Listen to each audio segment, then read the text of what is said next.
తెలంగాణ సంస్కృతికి ప్రతీకగా నిలిచే బోనాల పండుగలో అమ్మవారికి నైవేద్యంగా సమర్పించే బోనం వెనుక ఎన్నో తరాల సాంప్రదాయం దాగి ఉంది. ఆ సాంప్రదాయానికి జీవం పోసేది కుమ్మరి శ్రామిక చేతులే. కాలం మారి ఆన్లైన్ సేవలు అందుబాటులోకి వచ్చినా మట్టి బోనం కుండకున్న ప్రాధాన్యత తగ్గలేదు. ఈ బోనాల సీజన్లో కుమ్మరి కుటుంబాలకు చేతి నిండా పని తెచ్చి పెడుతున్న మట్టి కుండల తయారీపై దూరదర్శన్ అందిస్తున్న ప్రత్యేక కథనం ఇప్పుడు చూద్దాం. ఇది కేవలం ఒక సాధారణ మట్టికుండ మాత్రమే కాదు, తెలంగాణ బోనాల వైభవానికి సజీవ ప్రతీక.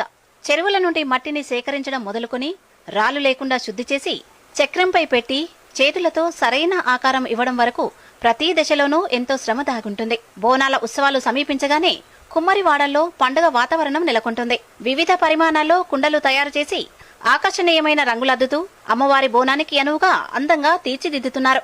గతంలో సాదాసీదా మట్టి కుండలను మాత్రమే బోనాలకు ఉపయోగించేవారు. కానీ మారుతున్న కాలంతో పాటు భక్తుల అభిరుచులకు అనుగుణంగా కుండల రూపాల్లోనూ కొత్త మార్పులొచ్చాయి. చిన్న పరిమాణం నుండి పెద్ద సైజు కుండల వరకు రంగురంగుల డిజైన్లు అమ్మవారి రూపాలతో ప్రత్యేకంగా అలంకరిస్తున్నారు.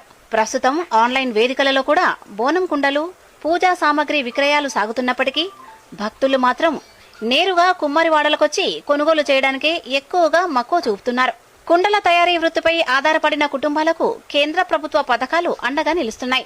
2022లో ప్రధానమంత్రి ఎంప్లాయ్మెంట్ జనరేషన్ ప్రోగ్రాం ద్వారా 10 లక్షల రూపాయల రుణం పొంది కుండల తయారీకి అవసరమైన ఆధునిక యంత్రాలు కొనుగోలు చేశానని, 25 ఏళ్లుగా తమ కుటుంబం మొత్తం ఈ వృత్తిలోనే జీవనం సాగిస్తోందని కుండల వ్యాపారి శరత్ బాబు వివరించారు. ఇప్పుడు ఆ గతంలో కంటే ఇప్పుడు కొత్త టెక్నాలజీ వచ్చింది. మిషన్స్ తోటి చేస్తున్నాం ప్రొడక్ట్.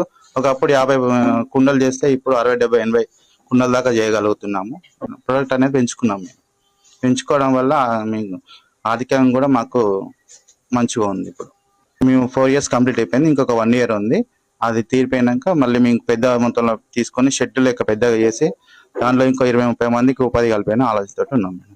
ఇప్పుడు మేము ఏం చేసినామంటే విగ్రహాలు కూడా అట్లా ఈ విధంగా కూడా చేస్తున్నాము. స్టాండ్ మోడల్ అనేసి కొత్త మోడల్ అన్నట్టు ఇట్లా స్టాండ్ వస్తుంది అన్నట్టు ఇట్లా ఈ విధంగా చేస్తున్నాం అన్నట్టు. వీటికి మళ్ళీ కలర్ వేసి సేల్ చేస్తున్నాం. తరతరాలుగా వస్తున్న ఈ మట్టి పనిని నమ్ముకుని జీవిస్తున్నామని, పండుగల వేళ లభించే ఆదరణ తమకు ఆర్థిక భరోసానిస్తోందని మహిళా కార్మికులు చెబుతున్నారు.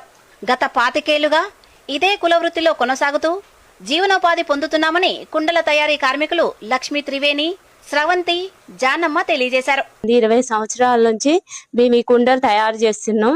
బోనం కుండలు, ఎల్లమ్మ బాండవలు, జాములు, పటవలు అన్ని రకాల కుండలు తయారు చేస్తాడు. దీని మీదనే మా జీవనోపాధి. మేము మంచిగా సంతోషంగా పని చేసుకుంటున్నాం, సంతోషంగా ఉంటున్నాం. మా